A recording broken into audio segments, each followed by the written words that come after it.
Hey everyone, it's me again and welcome to Faith's Feels. If you're new to my channel, welcome to my little corner of the internet. My name is Faith Grenade and I put makeup videos here on YouTube sometimes. And you should subscribe and hit that little bell icon down below. It'll notify you every time I upload so you don't miss a minute of this riveting action.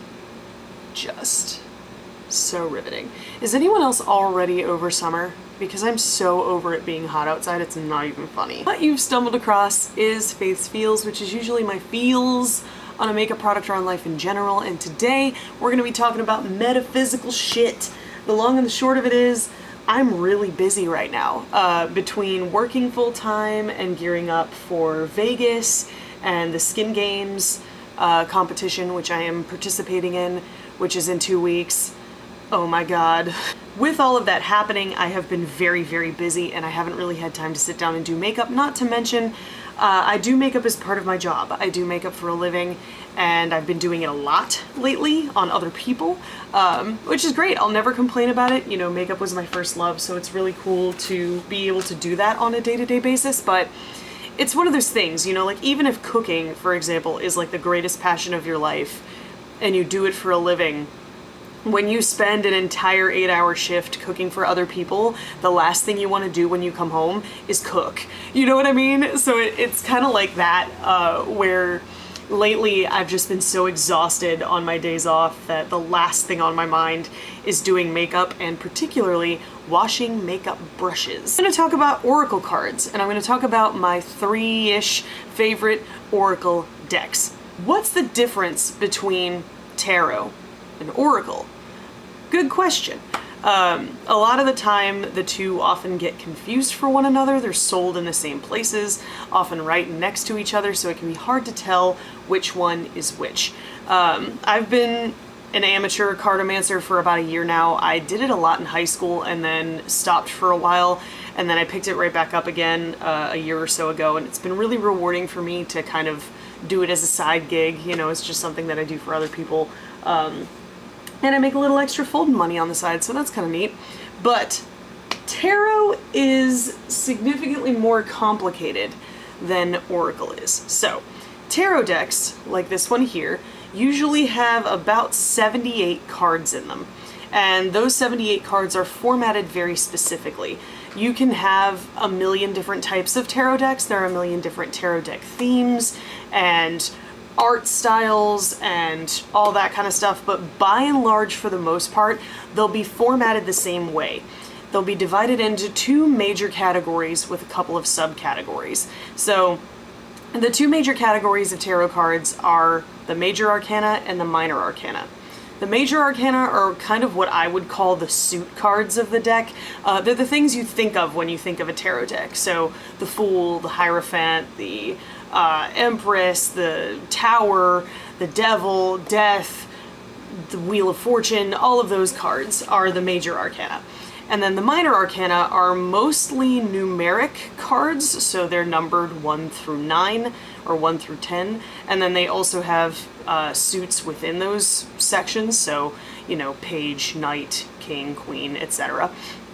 And those are divided into 4 main subsections or suits. There's pentacles, wands, cups, and swords. You can tell that tarot is a lot more involved and it takes a lot more time to do tarot readings.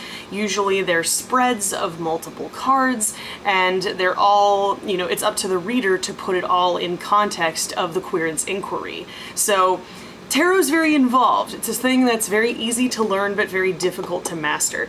And you can go years and years and years of reading without actually completely mastering it.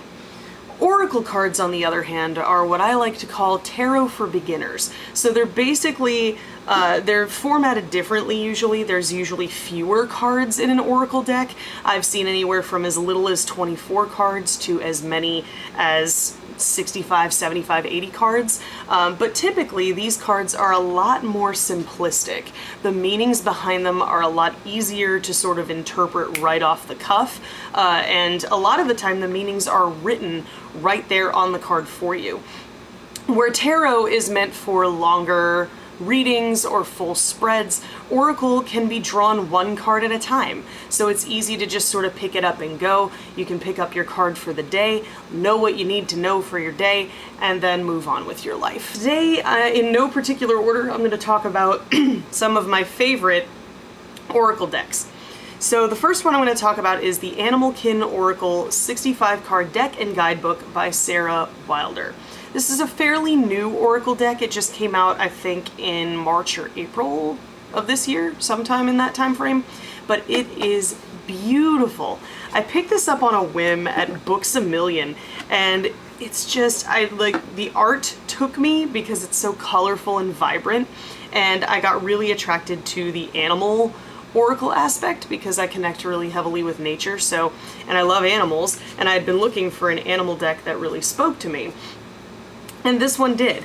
So this is what the guidebook looks like. It's a little bit on the thicker side, as you can see, and most of the descriptions of the cards are somewhere around a page to a page and a half long. There's an example there.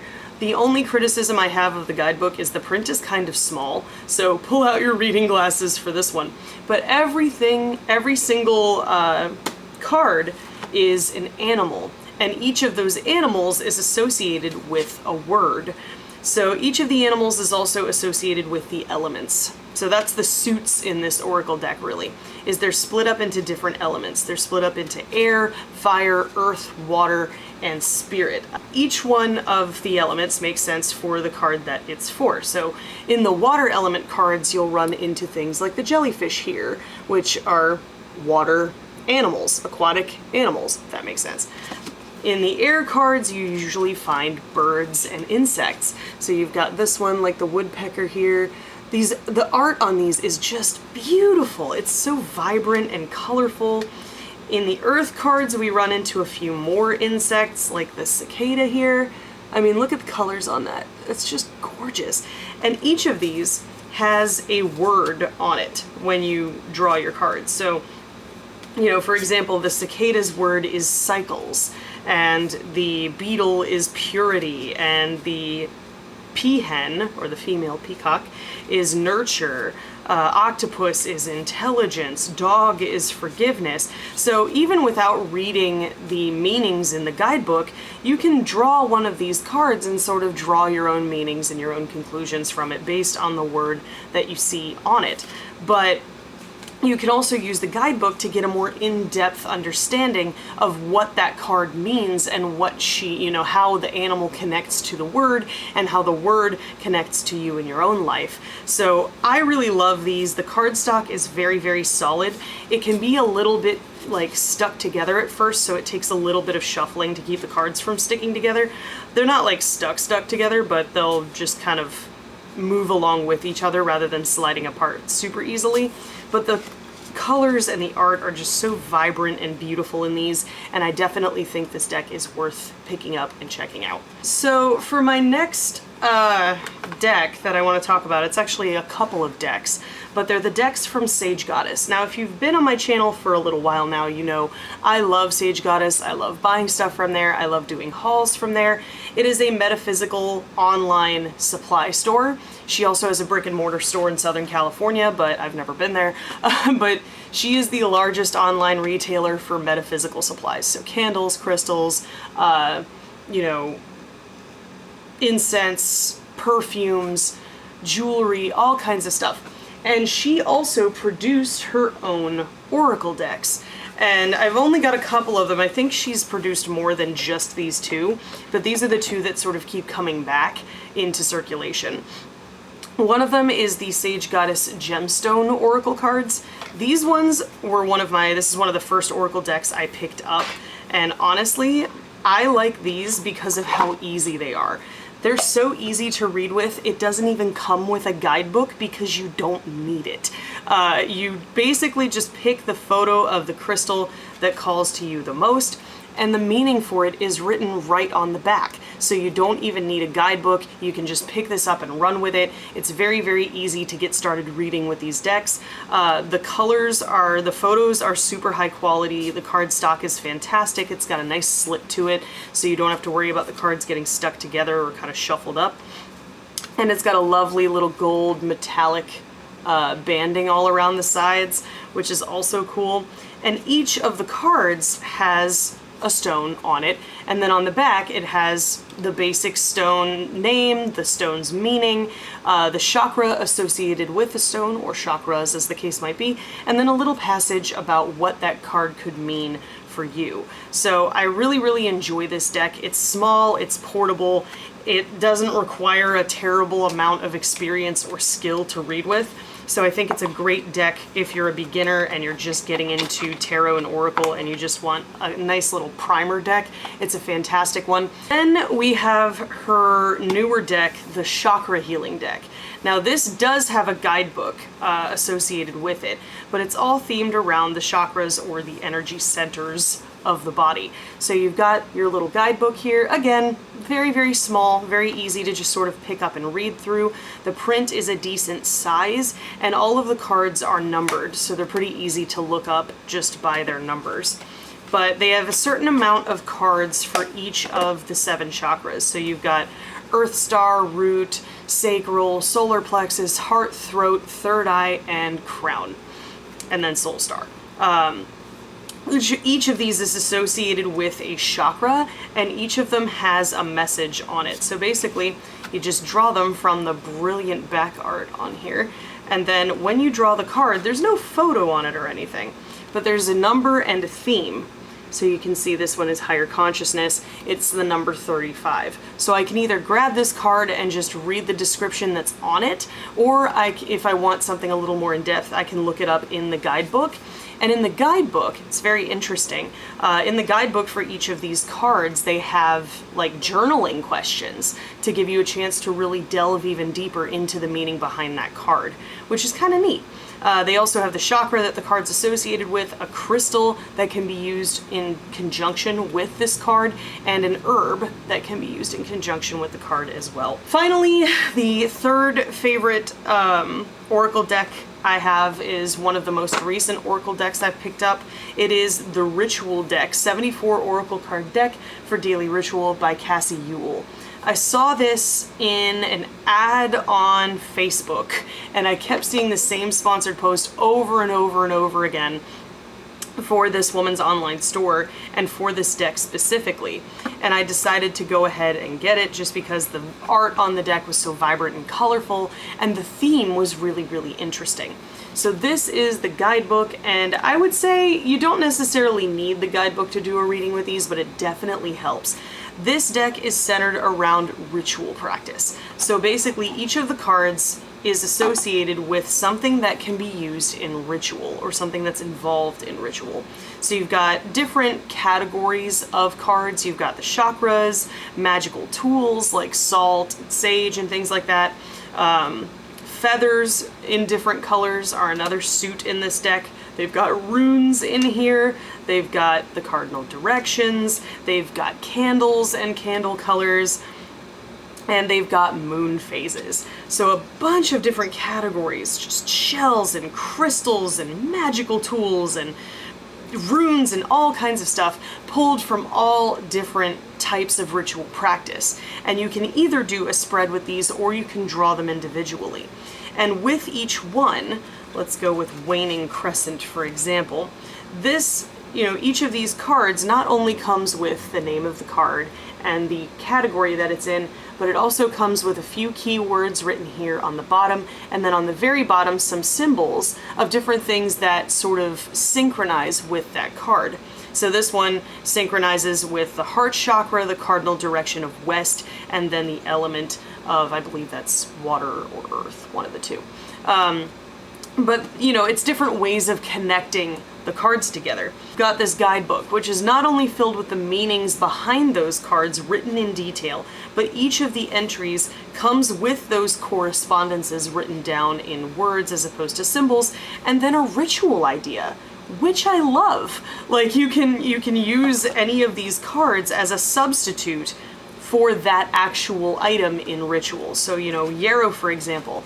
Yarrow is a flower that can be pretty tough to source if you don't have an herbalist or a metaphysical store near you. So you could use this card in place of yarrow and hang it above your bed and ask for inspiration from your dreams. Things like that. That's just one example, but every single one of these 70 some odd cards has rituals associated with it, and that's so cool. I love the colors in these cards. I love how bright and vibrant they are, and my reading clients have been really loving getting readings from this deck as well, because it's sort of simple. It's a lot more simplistic and a lot more basic than your standard tarot deck, so it makes it really easy to digest and understand, and it gives people a real world connection to the reading that they're receiving. I did a reading with someone recently, and she, ended up pulling the Yarrow card, and go figure, I, gave her the ritual idea that it says in the guidebook, and she actually ended up going and picking up Yarrow itself and hanging it above her bed, which is what you're supposed to do with that herb. So it's really cool because it gives you a way of connecting what you're learning from the reading into your day-to-day life and into your day-to-day rituals. So that way you get a constant reminder of your intentions, of what you're trying to figure out, and it sort of keeps that reading going for the long term, which I really like that sense of connection that this deck gives. So definitely a favorite of mine right now. That was all I wanted to talk about today. I just wanted to chat with you guys about some of my favorite Oracle decks because I think they're sort of the unsung heroes of the cartomancy world, and if you're just getting into cartomancy and you're trying to sort of foray your way into the world of cards and card reading, Oracle decks are a great place to start because they're a lot less overwhelming than their tarot counterparts. Now, if you guys want, I can make another video, in the coming weeks talking about tarot and talking about my favorite tarot decks because I have so many of them. And I definitely do have ones that I tend to gravitate toward in terms of reading more so than others. Don't get me wrong, I love all of my tarot and oracle deck babies in my family, but there are some that I pull more often from in certain situations.